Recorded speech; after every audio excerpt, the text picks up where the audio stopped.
Bonjour, nous voilà à nouveau sur ces journées niçoises médico-chirurgicales pour la 11e fois avec toujours une ambiance sympathique et un partage des connaissances. On a essayé de faire un format un petit peu différent cette année avec des topos autour de la coiffe mais en orientant peut-être un peu plus sur des cas cliniques pour pouvoir ouvrir la discussion parce que finalement on se rend compte qu'à la fois sur le plan de la rééducation que du traitement médical ou chirurgical, il y a toujours beaucoup d'approches qui sont possibles.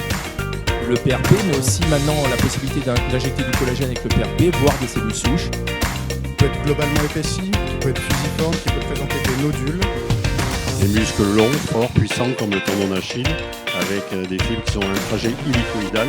Tout d'abord, nous sommes très heureux d'être dans un nouveau site qui est très agréable. Les jeunes confrères ont été brillants et ils ont bien animé la journée. Des points techniques toujours très précis avec nos amis chirurgiens, notamment Alain Mandrino sur les problèmes de genoux. J'ai eu l'occasion d'inviter mon ami Harald Kuhn, qui est aussi un chirurgien allemand. Je suis surpris de la qualité scientifique et surtout aussi de l'amitié qui se vit continuellement avec la région du sud de la France. À la rigueur, c'est ce symptôme-là que l'on pourrait qualifier de sidération, sachant que je le rappelle, la sidération c'est plutôt en termes de vulgarisation. Cette question statique ou un alignement statique en genou valgum.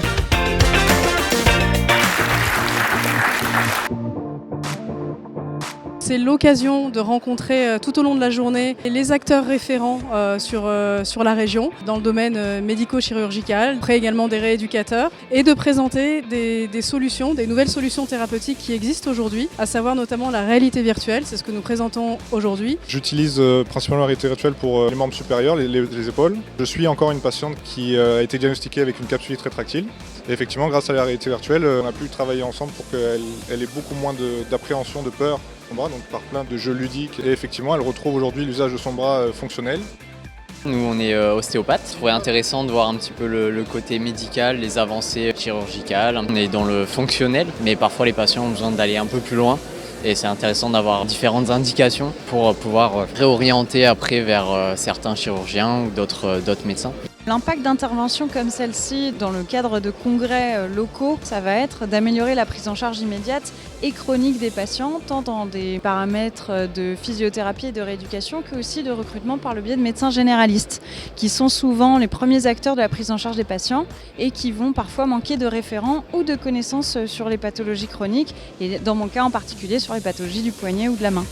Pendant toute cette période de dégénérescence nerveuse, on va avoir surtout des séquelles fonctionnelles. Au niveau motricité, il va essentiellement contrôler les muscles ténariens. Donc le nerf osseux interne, qu'on appelle le roi du périnée, parce qu'il va donner plusieurs racines. Ensuite, il va y avoir une lésion secondaire qui va arriver soit par le MGS si c'est un geste professionnel, soit par un autre aléa de la vie. Et on va recommencer le cercle.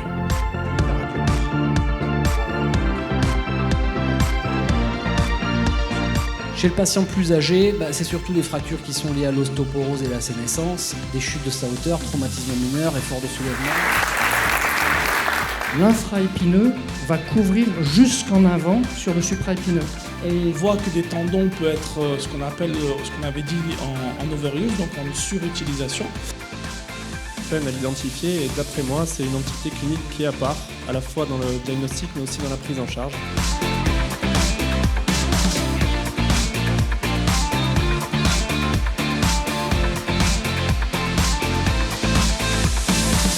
Beaucoup d'avancées sur le domaine médical, franchement il y a des choses qu'on n'avait pas entendues forcément sur nos études en ostéo. Super complémentarité aussi avec la kiné, l'ostéo aussi un super module dessus, donc franchement très bonne journée, on reviendra sûrement l'année prochaine.